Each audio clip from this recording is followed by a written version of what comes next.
It's your boy Pop Pop. A few of you told me that you didn't get a chance to hook up on the last video. It did not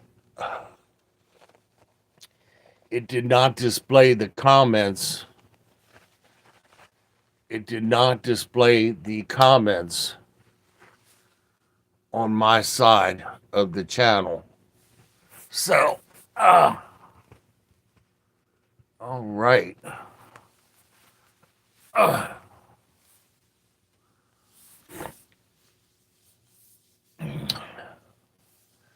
Meals on Wheels came by and dropped off this delightful little scoop of chicken salad, and they did a wellness check. So they're always excited to see me. They pull up in this van and they do a wonderful job. Meals on Wheels of Central Maryland. They take care of the elderly, handicapped, variously abled, you know, and they pull up to the door like, wow, it's Will. We're going to see Will. Wow. Wow. So they're very nice to me. God bless them. If you want to donate, it's Meals on Wheels of Central Maryland. And then they have a button. You just press donate, and you can donate as little as $5. So, and they have it helps if you donate in somebody's name. So, yeah. I was going to see about getting Grandma Shelley put on it, but she's homeless, and sometimes she'll be at the hotel and sometimes not. So the last time I put a big box of food out for her and her husband, it just stayed out there. And I don't like to waste stuff. What's up, Matt? Mi mano derecha. So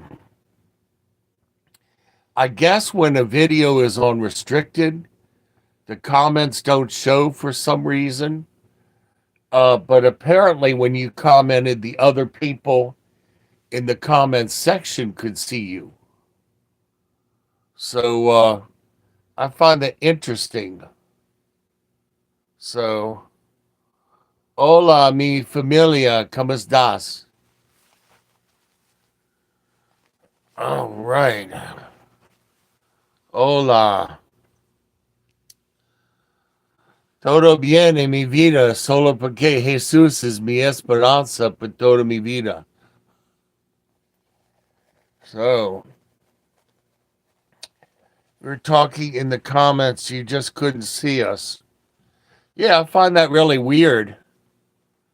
I find it really weird. It was you and Sharon and Hungry, and so, all right.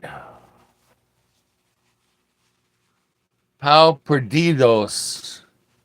Pau Perdidos. Oh, listen. With my background of, with my really bad background of being pushed down the basement stairs and almost beaten unalive, and my father liking to use me for an ashtray, I got to the point where I would not cry, but I'll tell you, something brought me very close this afternoon. Todo bien. Todo bien. Et tu? What's up, Kai?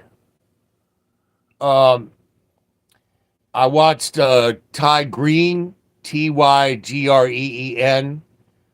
He has a channel, very good channel. Thank you. I appreciate that. I got a 70-year-old body with a 20-year-old spirit inside of it.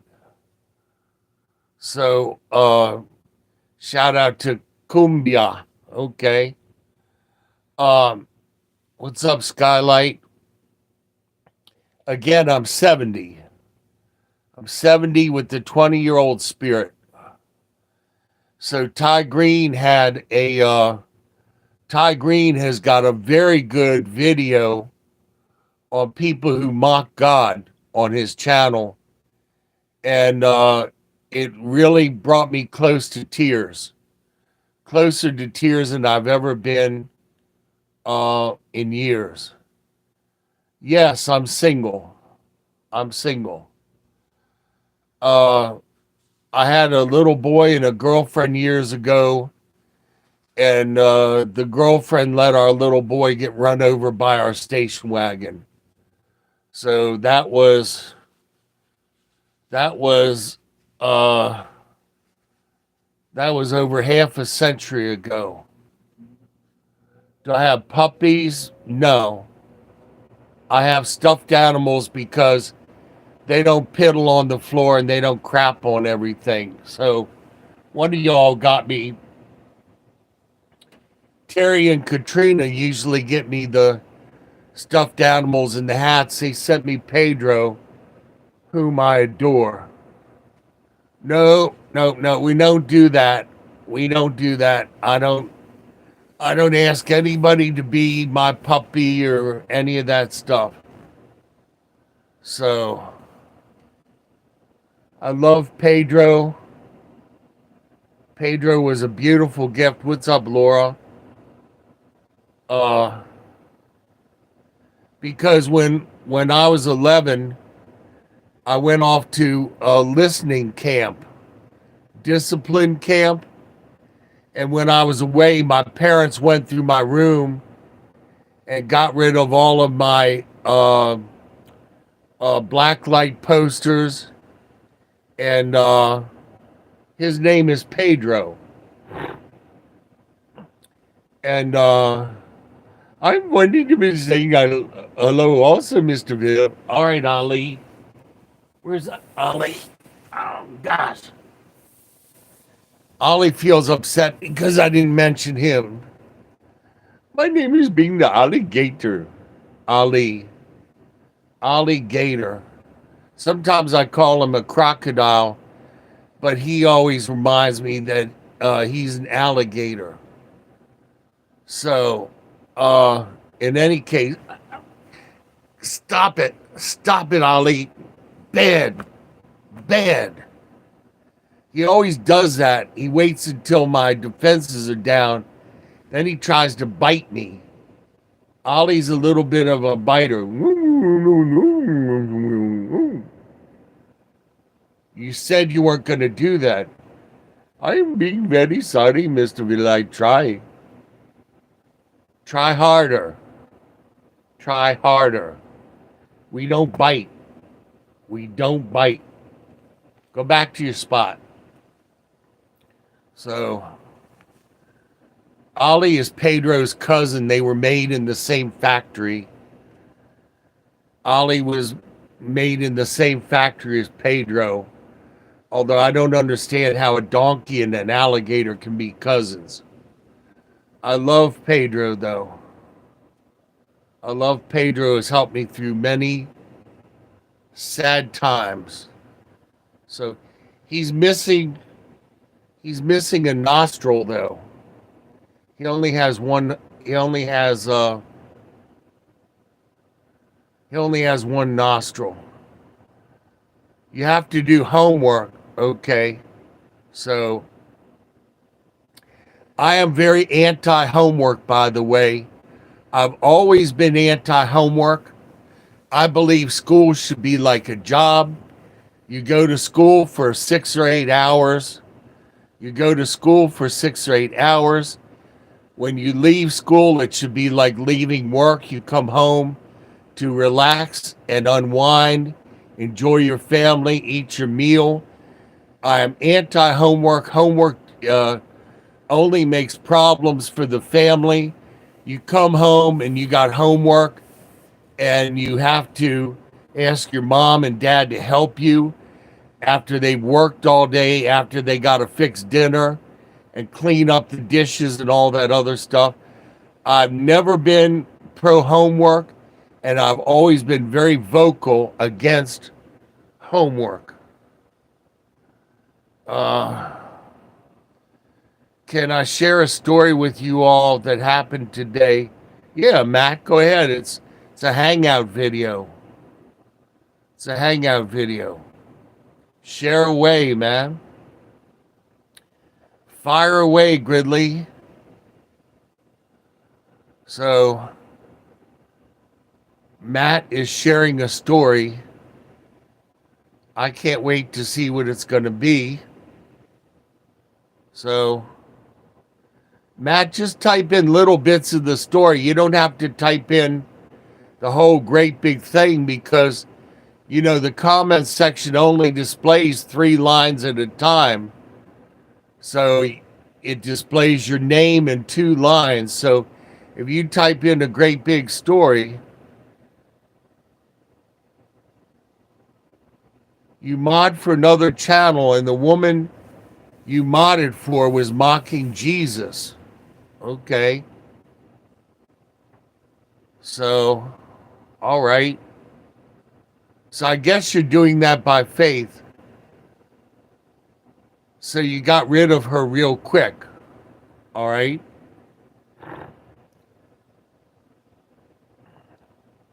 Blocked her page.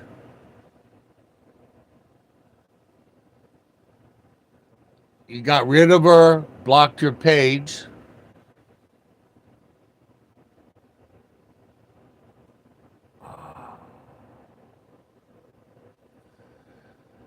Well, she had others come in and left her chat along with me. Okay. It's very painful, Matt, to love the Lord and be mocked. I can tell you, it's very painful. We all know that watching the comments. But we do try to reach out to these people. We try to reach out in the last seconds of this time period before the rapture.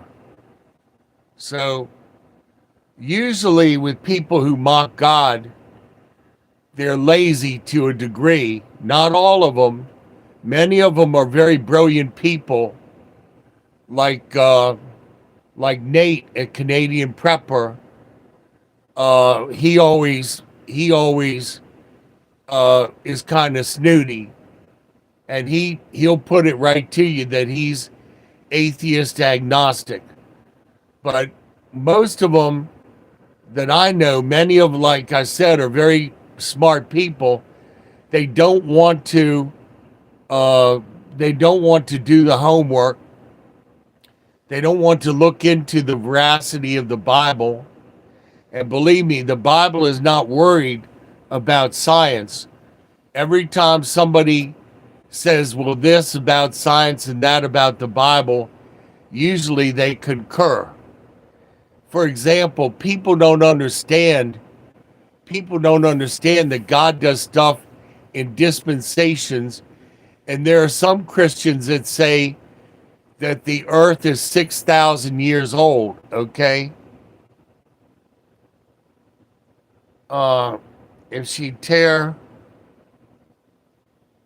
it made me feel sick to your stomach. Okay. Yes, Hungry, I can see the comments.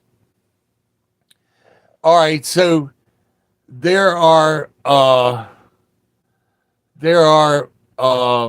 people that say the earth is 6,000 years old. That doesn't jive with current science. But what does the word of God say? It says world without end, amen. All right. So obviously if you look at Genesis right from the get-go, there was an earth. There was an earth that had dinosaurs, and it had a canopy of water vapor, probably, that kept out the UV rays and all of that. It was a perfect environment. And then it intimates that when Lucifer was cast out of heaven, there was a destruction sequence, probably the asteroid and whatever else. And then the dinosaurs died off because the oxygen saturation level went down without that protective canopy. Okay. So there was a destruction sequence. All right. And it says that the Spirit of God brooded, like the Spirit of God came down and saw the destruction. We don't know exactly because it's a whole bunch of history put in just a couple lines of the Bible. So we don't know for sure. Anybody who says they know for sure is pulling your leg, to put it nicely. But we do know that God uses different things to his purpose. For example, if you take a computer program, my sister put all the land masses together when she was a child. She was very brilliant. But in any case, she said very obviously all the land masses were one great big land mass. I forget what it was called. Matt, you might want to look that up, the original landmass. And so, what's up, gamer? So, in any case, God said that man had gotten together at the Tower of Babel, and that whatever man decided to do, he would be able to do. But that was not God's original commandment. God said, subdue the earth, go to various places and subdue the earth. So long story short, God confused the language, and then he made a way for an asteroid or something to come down and shatter the land masses. Yeah, Pangea, thank you. So I'm so used now to Matt being like my program manager. It's a very comfortable situation that I'm very grateful for. So originally there was one landmass, okay, and God was like, well, if we don't break this landmass up, the people on earth are not going to obey and separate and subdue the earth.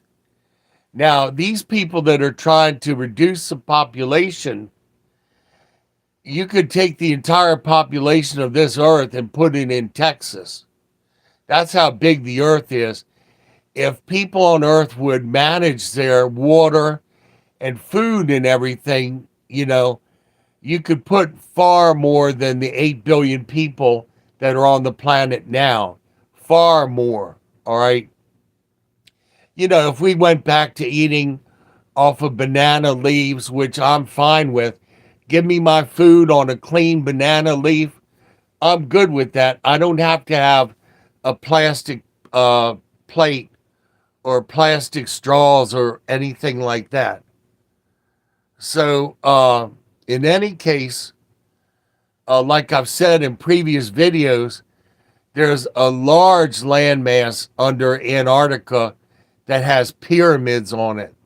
They found pyramids on that landmass. So that obviously means that landmass was located someplace else on Earth before the breakup, all right? So what they're trying to do with CERN, one of the things they're trying to do with CERN is they are trying to magnetically tow that landmass out from under the ice in Antarctica and move that landmass to a warmer part climate in the world. Now, you say, well, Pop, that's absurd. No, it's not. These people that pull the strings, they think so far outside of the box, like the way that they say now that actually a nuke WAR would be a good thing because it would depopulate the earth and it would block the sun and cool the earth down, you know. So they're actually thinking about, you know, WAR would be a good thing in the long term, you know. That's how frightening these people are. So when I first moved on the street I'm on now, the street was due north and south, perfectly due north and south. Now, if I were to take a compass, the compass would say 15 degrees west. So the land masses are moving on the molten earth, you know, crust is floating on magma, and it is moving, it's shifting. You don't realize it. You don't realize it. And they adjust the GPS every day to compensate, but it is moving. So they're using CERN to magnetically pull, just like the air conditioner compressor in a car. When the magnet is on, it spins the compressor, and then when the magnet's off, the compressor pops out and the air conditioner goes off, the compressor. Same deal. They're trying to pull that landmass to where they can repopulate it.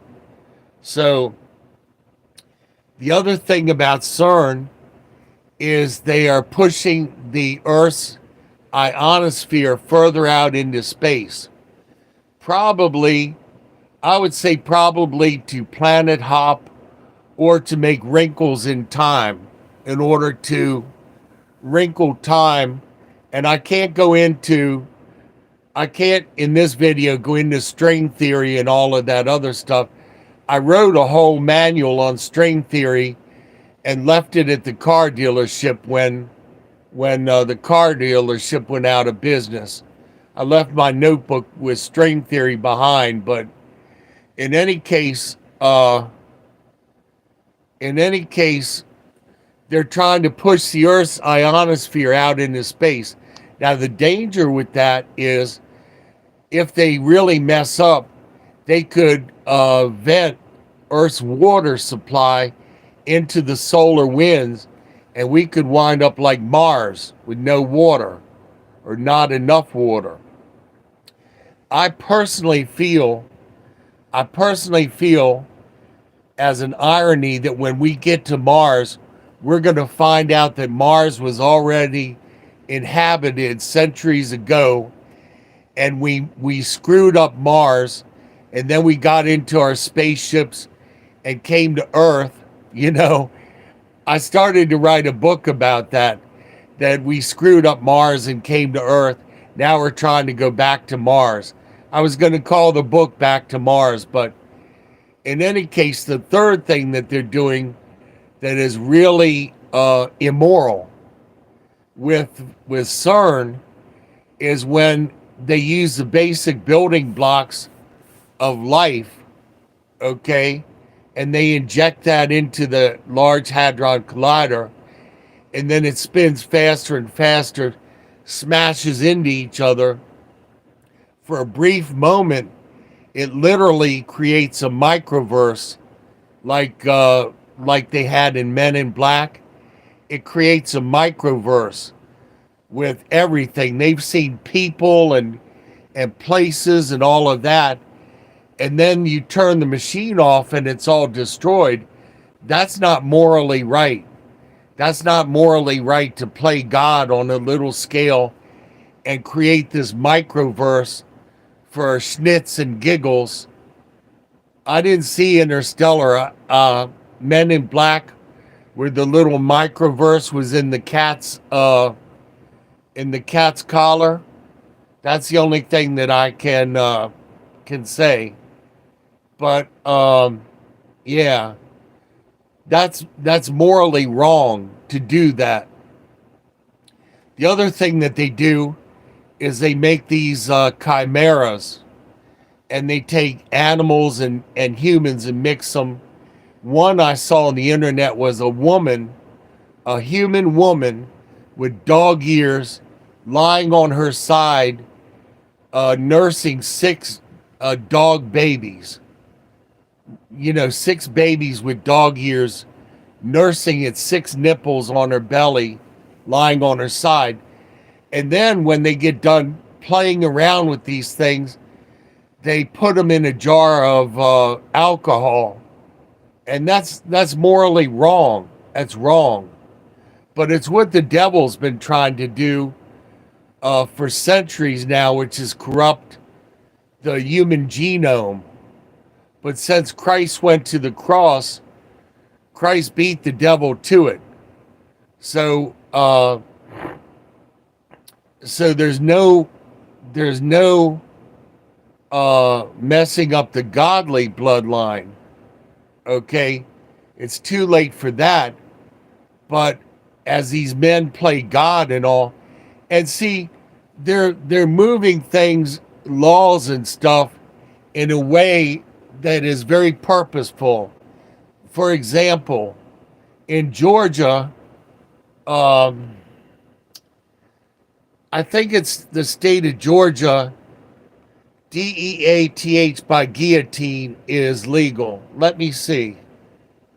Hang on a second. Georgia guillotine.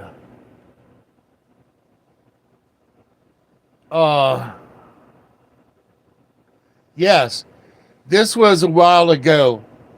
This is on Reddit. 1996, Georgia considered a House bill which made provisions, Bill 1274, which made provisions for execution by guillotine. Why did they do that, Pop Pop?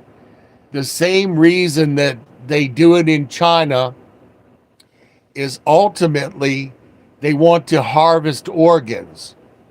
And since they can do a head transplant,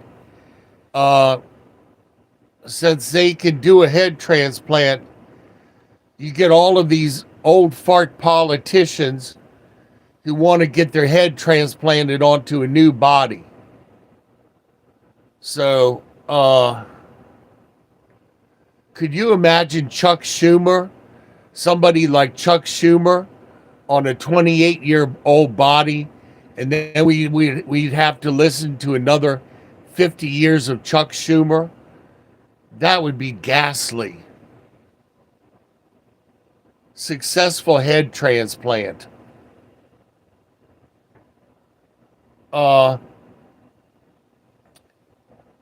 Let me see. Now, when you look something up, up in the upper right-hand corner are little teeny symbols, okay? Up in the right-hand corner, when you look something up in the right-hand corner are very teeny little symbols. If you tap on that symbol, the symbol will get larger and it'll tell you Huffington Post or New York Times or Washington Post. It will give you the source in nice big letters, okay? Just to let you know. I'm sure some of you knew it, but some didn't. So,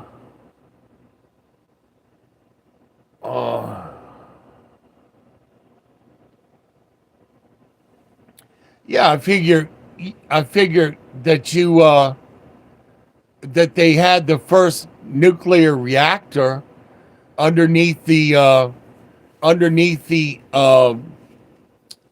what are those, the bleachers in Chicago?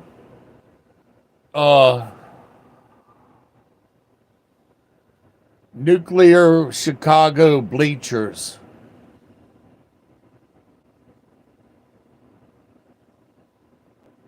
Yeah, it was pretty good for a 70-year-old man. But see, I lived all this stuff. The world's first nuclear reactor, called Chicago Pile 1, was built in a squash court beneath the bleachers of Stagg Field at University of Chicago. Now, the thing that they have now that they're keeping at the universities, what's up, Ashkan? Namaskar, bye. Yeah, that was at Stagg Field. Now they're keeping dark matter at universities. Dark matter kept at universities. Uh, uh, uh, uh. All right, so that oh, Tella, come on, man. I expected better of you than some comment like that. All right, so that is in uh they're disputing that. All right. But I get that from Charles Lawson's ministry about them having the antimatter at universities, small amounts of antimatter, because when antimatter is kept in our current world, it has to be kept in a magnetic field. It can't touch anything, because if it touches matter, instantly there's a reaction, i.e., another Hiroshima. It doesn't take but a few grains of antimatter to vaporize stuff. Oh yeah, and the other thing, Matt, that you mentioned a few lines ago. See, I'm watching the comments are slow on my end. Is that CERN? Stephen Hawking was concerned that CERN might generate little black holes. So that'd be cool if you're walking around at CERN and a black hole goes right through your stomach, and you can look through your stomach and see the wall on the other side. I don't know how that would work, but that would be very cool. So,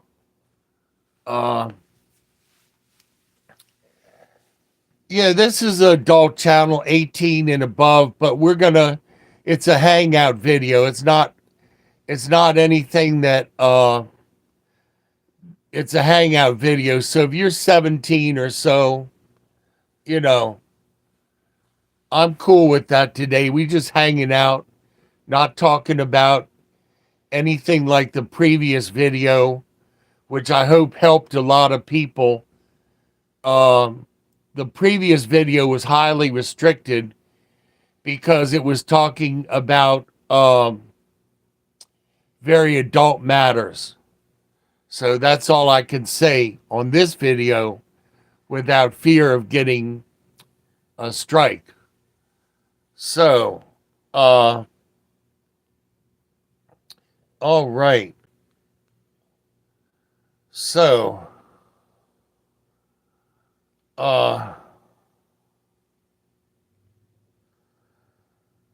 this article here, I think, is a smokescreen. This article from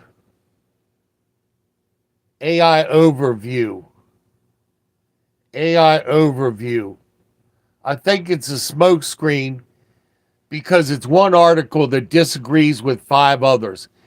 See, in the world of the internet and social media, you know, if one story sounds ridiculous, and then there are 5 other stories that don't back it up, the 5 other stories are probably true, and the one ridiculous thing that doesn't make sense is probably false.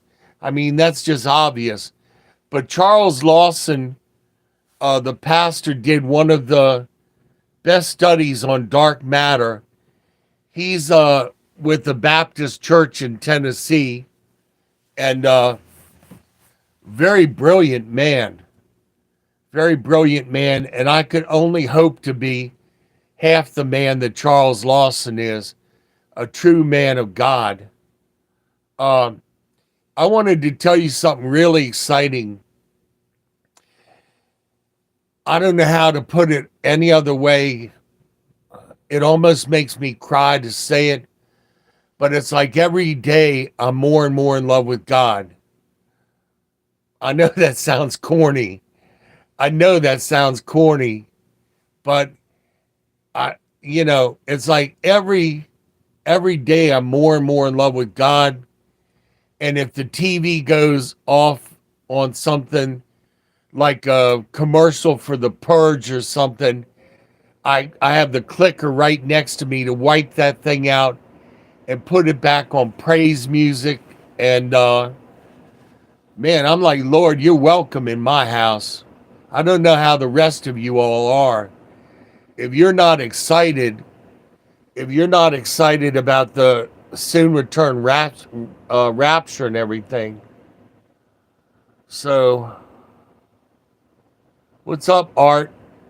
The comments are just starting to pick up again. So, uh, the comments are just it's an irony with these phones because you put the phone on do not disturb in order to filter out the commercials and stuff that will interfere with the video, but then it seems like it disturbs the comment section, slows it down just a little bit. So it's, as my blue-haired mother would say, 6 of one, half a dozen of the other. So where I'm at right now is God gave me my eternal name, which is going to be Gamaliel. So, definition name Gamaliel. So, the name Gamaliel is a Hebrew name that means God is my reward. Because Gamal means reward, and El, of course, is God, like El Shaddai. So, for some reason, the comments section are not automatically refreshing. I think I'm going to have to get another phone. I think I'm going to have to buy another brand new phone that's got fresh memory and a faster processor and all that other stuff. You can get a good phone off of QVC, by the way, a Motorola. It comes with 1,500 minutes of data. It comes with a whole year service, $50. It's not top of the line. It'll be like a Motorola Page or a Motorola G Force or one of those. But they got so many of the things, and when they go on sale, you get 2 for 1 at QVC. So that's one of the things I look and see. I've bought them before and kept them. And when somebody will come by the door, some homeless person, that's how I met Grandma Shelley, was she knocked on my door and asked, she had heard that I was a kind person or something like that, or that I was an okay guy, or however you want to put it. So she knocked on my door and asked if, she said her phone was broken, or could she charge it, or something. She lost it, or homeless people have a rough time keeping all of their belongings together. So I was like, Grandma, I'm going to set you up right. I gave her a solar charger, and I gave her the best one. I gave her the best one that I had. Ethan sent me one. Ethan sent me a charger, but it wasn't solar. The one that I gave Grandma Shelley, you can put it in the sun and charge your phone from it. And then later on, when her phone wound up stolen or broken or something, I gave her one of those new QVC phones. I gave Jose, the maintenance guy, a phone. I gave Maria, the laundry lady that very kindly washes my my shirts and stuff and my blankets, And old people, old people got the funk. I bathe and everything, but when you're in a body that's going toward the end, old people can have the funk. And so, normally when I give her a bag of blankets and shirts, I'll spray some Febreze on it or something, even though it's going into the laundry. But God bless her, she doesn't say anything. Now Raj is different. Raj, Raj is like, your room is a little bit dirty today, buddy. Your room is being the dirty. You need to pick up your room a little. Okay, all right. And I'm like, when I worked up front with you, my friend, and you had the problem with your teeth rotting, and you had breath like the back end of a pig, I didn't say to you, hey, buddy, you got this smelly breath. No, I just kind of turned my head and went, hey, Raj, it's nice to see you today. How are you? Taking breaths in between the stench of the rotten teeth. And then I told him the peroxide trick about even if your teeth are too sore to brush, you gargle with peroxide and that'll kill all of the stinky stuff. Did I ever get a thank you, kiss my butt, or anything else? No, no. But he does go to the store for me, albeit a little bit grumpily, but he does go to the store for me, So,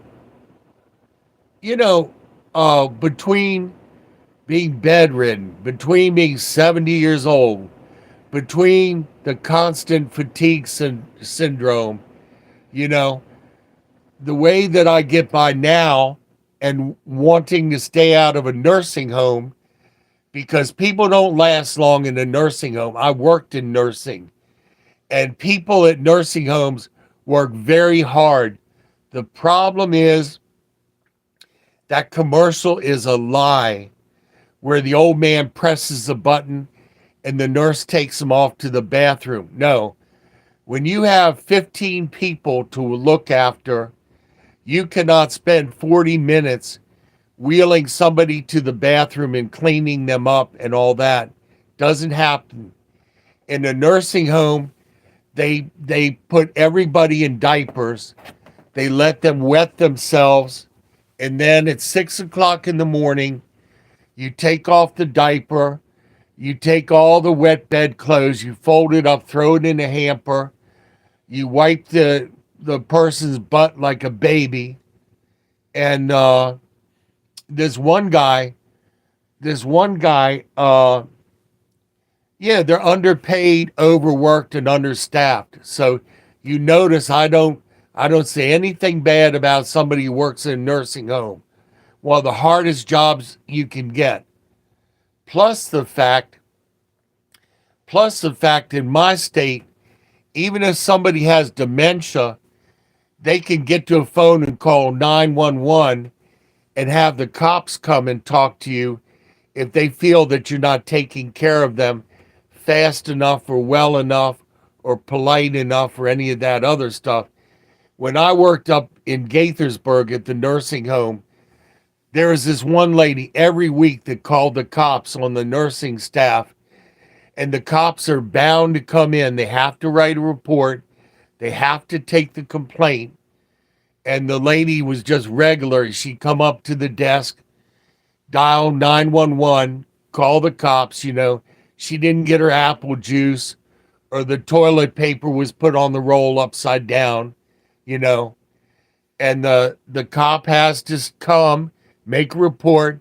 The nurse has to stay there and defend herself while everybody else suffers, So this is funny as smack. So I was changing this 90-year-old guy, Mr. Dorsey, and I roll him over in the bed, because what you do is you wipe their butt and you clean them up just like a baby. Then you put fresh sheets under them. Then you get them to roll the other way and you pull the sheets to the other side of the bed. That way they don't have to get out of bed. You can make the bed right with the person in bed. So I roll Mr. Dorsey over and I have him hold on to the bars of the bed, and he cut loose. Oh my gosh. He cut loose. He cut loose all down the front of me. Fubbity, bubbity, bubbity, blop. All down the front of me. And I'm there like, Mr. Dorsey was like, what's going on? I'm like, nothing, Mr. Dorsey. I'm taking care of it, Mr. Dorsey. So I had to start all over again. I had to take the fresh sheets and wipe his butt and get another set of clean sheets, try it over again. And this time when he rolled on his back, he peed straight up into the air, like about 12 gallons of pee. It was like the fire system had gone off in his room. So he gave me a wet and juicy. Yeah. And then I had to get cleaned up, and his wife came in the room and she said, the room smells a little bit like feces. And I was like, you think so? You think so, ma'am? I'm sorry. Then you got to apologize, I'm sorry that your husband crapped all over me, And so I didn't have any change of clothes. I had to wipe my clothes down and go have lunch. And God bless the rest of everybody else. They knew what had happened to me. They had gone through it themselves. So they didn't chide me or anything. I didn't sit next to everybody else at the table. I didn't sit close to everybody. And I had gotten the obligatory half a sandwich from my brother and sister-in-law to eat at lunch. I was literally starving. As big as I am, I have a pair of pants in my chest of drawers, that's a size 34 waist, as big boned as I am, when I lived with my brother and sister-in-law at Hell House. They allowed me one sandwich to go, and so I would split the sandwich and make it do at the nursing home, half a sandwich. Then I would walk up to Friendly's Ice Cream and wash dishes till 12:30 at night, and I would eat the other half of the sandwich at Friendly's. And people noticed that I was literally starving. So God bless the ladies at the nursing home. They would take rice and plantain and bloodwurst. Bloodwurst is blood sausage. But when you starving, it's all good, baby. It's all good. And man, I was almost eating my fingers off. I was so hungry. And God bless Tim at Friendly's, because I was washing dishes one night at Friendly's. I closed my eyes and I said, Lord, I'm just so hungry. I don't know what to do. I'm so hungry. And Tim came in like 10 minutes later. He said, Mr. Will, this customer ordered this thick chocolate shake and tuna melt platter, and then they decided they didn't want it or whatever. Would you like to have it? I was like, oh boy, is the Pope Catholic? So give it here. Yeah. So,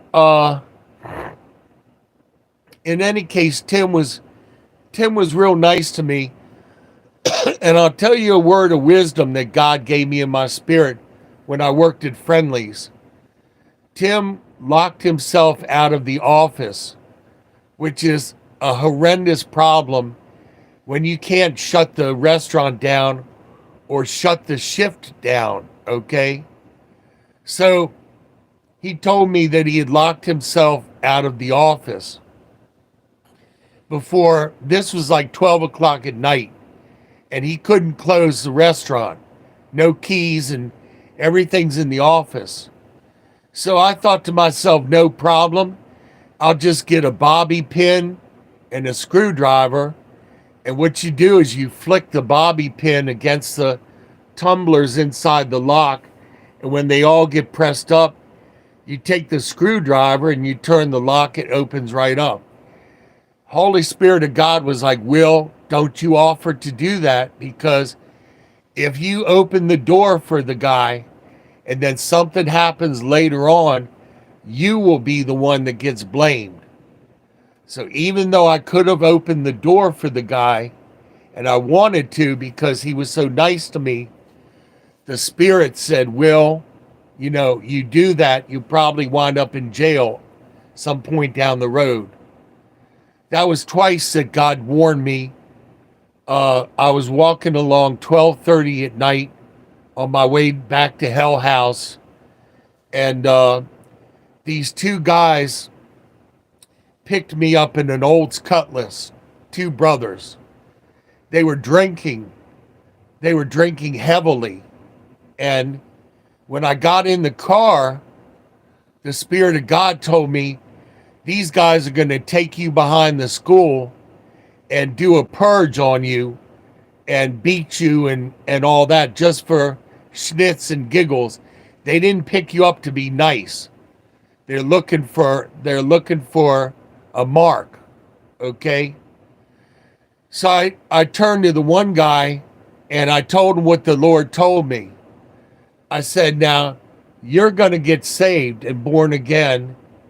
And I'm sorry, I got bad news for you. Lord told me your destiny. The two men were shocked. They stopped the drinking. They put down the drinks. They took me to my neighborhood. Now, I wasn't stupid and told them exactly where I lived. I pointed out a neighbor's house down the block, and they dropped me off at a neighbor's house. I waited for them to leave, and then I walked to Hell House. It was 1 o'clock in the morning. I opened up the door, and the dog downstairs goes, woof, one little woof. My brother comes down the stairs like a madman. Shh, shh, you're going to wake up the kids. Shh. Sounded like a truck that had a blown out tire. Shh. So, in any case, it was hell on earth with my brother and my sister-in-law. One day she washed my clothes, dried them, folded them, walked out onto the deck and threw them onto the bushes and the dirt. What kind of insane person washes your clothes, dries them and folds them, walks out on the deck and then throws them into the dirt and the bushes? And my nephew was like, well, she's letting you know she don't want you here. Okay, well, I was paying rent. I paid them good rent, and they double dipped my family. They didn't tell my family that I was paying them rent. They let my relatives pay them rent on my behalf.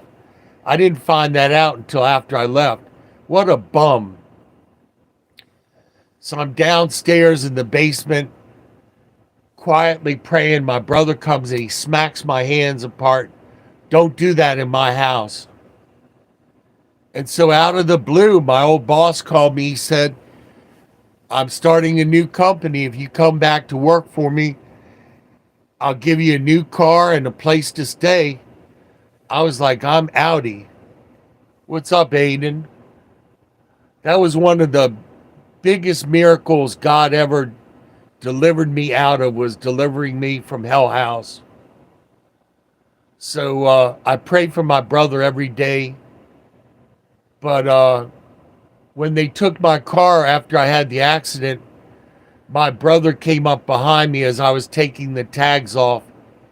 And he said, well, a-hole, where's your God now? Where's your God? And see, that worries me, because at one point he had thought about being a preacher and a pastor. And then he drifted. So don't take salvation for granted. I know people like Lisa Boyd will say, nobody loses their soul salvation. And that's true. God won't God won't ever let you fall out of his hands, but people can jump. I've seen a number of people who came real close and then they drifted away from God. I hope my brother comes back at some point, but he's certainly turned into a vicious monster. And the ironic thing is, it's always a weak person does that. His wife, being the strong person, put him up to it, and he, being the weak person, didn't tell her, well, that's wrong. It was very difficult. I jumped through every hoop that I could jump through, and my sister was like, it's 8 o'clock in the morning, doesn't matter where you go, you got to be out of the house, put you out just like a cat. And so I would sit in the park or go look for work or whatever, and then the cops would come along, drive up next to me. What are you doing sitting on the bleachers at the high school? And I would tell them, I got put out of the house. So it was very difficult, a very low point in my life.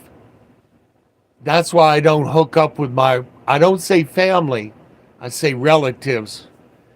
Because even my sister, who I thought was very close, believed the story that my brother told her. She said, well, if Will won't work, he shouldn't eat. That says it in the Bible. Now, give me a break. I just had a horrific accident. I was learning to talk again and very basic stuff I had to learn over again. And what I did was I got a Sharp Wizard PDA, and I started to teach myself language all over again, the dictionary, the Bible. Everything had to be relearned again. And there's some things I can't do, like I can't write in script. For some reason, I can't write in script. And comparatively, they had this test that the doctor gave me. It was like matchboxes that are folded and open together. Totally couldn't do it. Totally couldn't do it. It was an awful time. They examined me. They stripped me down. They stripped me down to nothing. No underwear, no nothing. And examined me like a piece of cheese on a cutting board. And the doctor didn't take into account how humiliating and everything. But the thing was after the accident, it was so bad that they focused on my torso. They didn't realize that my ankle was broken and my leg had this big hole. My leg had this great big hole punched into it, and they didn't treat it. They didn't put my leg in a cast or anything. So what I would do is I would tie my boot up really tight, and my boot was my cast. I would open the boot up real wide, ease my foot and ankle into the boot, and then put on a good thick sock and tie that boot up tight. And that was how my ankle stayed together enough. And I went through a lot. I went through a lot to literally survive. And it was so disappointing with my relatives and my brother and all of that other stuff. God was there with me. I'll tell you, I could have sat in an empty bathtub and cried it full of tears. I'm telling you, that's the way it was. And I asked the lady at the hospital, why did you revive me? Why? I was in paradise for 4 minutes. I was presented on the other side like a slaughtered animal, but before this mountain high throne. Just this beautiful mountain high throne. My father was coming up to me. He was 30 years old, friendly with jet black hair. So What's up, Khalees? It's spectacularly beautiful on the other side. It is beautiful. It is beautiful. Uh, what's up, Singh? Namaskar, bye. It's beautiful on the other side. And the problem was when Khalees, I already said hello. It takes a while for the comments to go back and forth, so chill. So I didn't forget you. But the problem was when I was revived back into this life, the sky, the blue sky, isn't as pretty. Food doesn't taste as good. So